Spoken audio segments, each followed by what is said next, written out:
Good morning students. आज भी जो है हम लोग प्रीपोजिशन को प्रैक्टिस करेंगे, ठीक है। चलिए शुरू कर लेते हैं। लिखा है she cut the cake dash knife. She cut the cake dash knife. तो सबसे पहले इसका हिंदी बना लीजिए। उसने केक काटा, ठीक है। उसने केक काटा नाइफ से यानी चाकू से, ठीक है। तो उसने चाकू से केक काटा। अब से के लिए कौन सा प्रीपोजिशन यूज़ होगा? फ्रॉम का मतलब बाय और विद, तीनों का मतलब से ही होता है।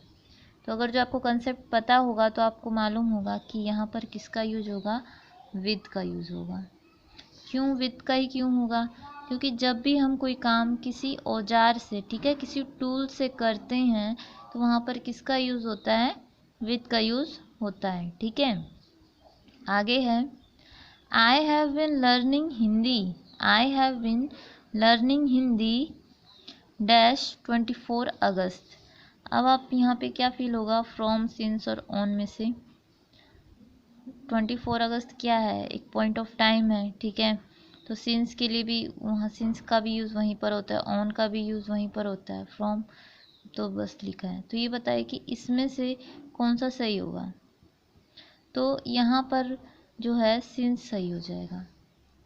सिंस कैसे सही होगा हम यहाँ पे देखते हैं। सबसे पहले इसका हिंदी बना लीजिए। I have been learning Hindi, मैं हिंदी सीख रहा हूँ 24 अगस्त से, ठीक है। मैं 24 अगस्त से हिंदी सीख रहा हूँ। तो से के सेंस में किसका यूज होगा? सिंस का यूज होगा। अगर जो हम यहाँ पर ऑन भरेंगे तो इसका मतलब ये हो जाएगा कि मैं हिंदी सीख रहा हूँ 24 अगस्त को। तो ये तो सेंटेंस सही नहीं है। मैं हिंदी सीख रहा हूँ 24 अगस्त से, ना कि 24 अगस्त को, ठीक है। तो ओन का अगर जो हम यहाँ पे यूज़ करेंगे तो वो को के सेंस में हो जाएगा, तो वो गलत हो जाएगा। तो यहाँ पर किसका यूज़ होगा? सिंस का यूज़ होगा, ठीक है। आगे है she has been cooking food dash 2 hours. She has been cooking food dash 2 hours. वह खाना बना रही है 2 घंटे से। तो फ्रॉम का मतलब भी से, फॉर का मतलब भी से, सिंस का मतलब भी से। तो हमें कैसे पता चलेगा कि वहाँ पर कौन सा भरा जाएगा? तो यहाँ पर 4 भरा जाएगा। 4 क्यों भरा जाएगा? क्योंकि 2 आवर्स क्या है? ड्यूरेशन ऑफ टाइम है ना। ड्यूरेशन ऑफ टाइम है और ड्यूरेशन ऑफ टाइम में किसका यूज़ होता है? 4 का यूज़ होता है, ठीक है। और पॉइंट ऑफ टाइम के लिए सिंस का यूज़ होता है। She has been cooking food for 2 hours. वह 2 घंटे से खाना बना रही है, ठीक है। आगे देखते हैं।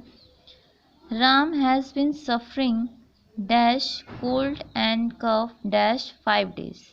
Ram has been suffering dash cold and cough dash 5 days। अब बताइए यहाँ पर क्या सही होगा? चलिए इसका हिंदी बना लेते हैं। राम 5 दिन से सर्दी जुकाम से बुखार है। राम 5 दिन से सर्दी जुकाम से बीमार है। तो यहाँ पर आपने देखा कि 5 days मतलब 5 दिन से और सर्दी जुकाम से। तो बताइए से के लिए यहाँ पे कौन सा प्रीपोजिशन यूज़ होगा? तो आपको पता होगा बच्चों कि हमेशा ड्यूरेशन 5 days क्या है? 5 दिन ड्यूरेशन ऑफ टाइम है ना। तो इनमें से कौन सा यूज़ होना चाहिए? तो इसमें से यूज़ होगा यहाँ पर 4 यूज़ होगा, ठीक है। हम यहाँ पर 4 लिख देते हैं। यहाँ पर किसका यूज़ होगा? 4 का यूज़ होगा, ठीक है। फिर आगे है कोल्ड एंड कफ। अब कोल्ड एंड कफ से वो पीड़ित है, बीमार है, तो वहाँ पर किसका यूज़ होगा? तो अगर जो आपने सही से पढ़ा होगा तो आपको पता होना चाहिए कि किसी भी बीमारी को शो करने के लिए हम किसका यूज़ करते हैं? फ्रॉम का यूज़ करते हैं, ठीक है। यहाँ पर क्या हो जाएगा? फ्रॉम हो जाएगा, ठीक है। Ram has been suffering from fever, sorry, Ram has been suffering from cold and cough for 5 days। Ram जो है 5 दिन से सर्दी जुकाम से पीड़ित है, परेशान है, ठीक है।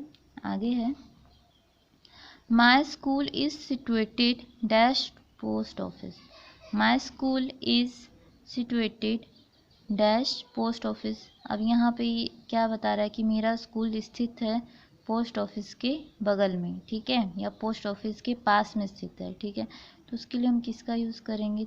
तो हमें याद है बच्चों कि के पास या के बगल के लिए हम किसका यूज करते हैं? बाय का यूज़ करते हैं। ठीक है, तो यहाँ पे क्या सही हो जाएगा, बाय सही हो जाएगा। आगे है बच्चों, राम गो डैश स्कूल डैश स्टडी। अब आप बताइए इनमें से क्या होगा। तो हमने यहाँ पे देखा है बच्चों कि जब भी कोई कहीं जाता है, स्कूल क्या है, प्लेस है ना, तो राम गो डैश स्कूल। तो जब भी कोई किसी प्लेस पर जाता है तो वहाँ पर क्या लगता है, टू का यूज़ होता है। तो राम गो टू स्कूल। ठीक है, Ram go to school, Ram school जाता है। डैश स्टडी, स्टडी का मतलब होता है पढ़ाई के लिए। ठीक है, तो अब हम यहाँ पे देख रहे हैं कि राम जो स्कूल है वो किस उद्देश्य से जाता है, किस पर्पस से जाता है।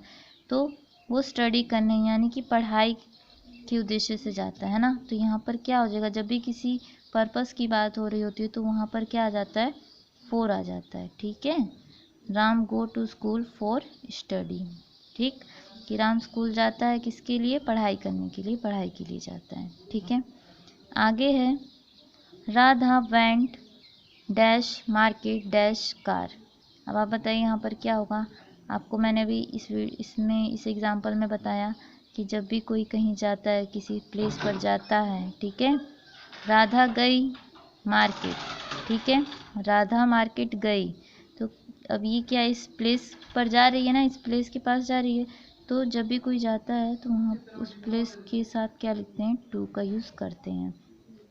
Radha went to market. ठीक है, अब यहाँ पर डैश कार, तो आपको अब ये वहाँ पर क्या आ गया, यहाँ पर एक वाहन आ गया है। ठीक है, मतलब राधा जो है कार से बाजार गई। ठीक है, राधा कार से बाजार गई। तो यहाँ पर कार मतलब वाहन के लिए किसका यूज होगा, बाय का यूज़ होगा। आपको याद होगा किसी भी वाहन के लिए हम किसका यूज़ करते हैं, बाय का यूज़ करते हैं। तो यहाँ पर क्या सही हो जाएगा, बाय। ठीक है, तो स्टूडेंट्स आज की वीडियो में बस इतना ही। नेक्स्ट वीडियो में हम फिर इसी प्रीपोजिशन को प्रैक्टिस करेंगे।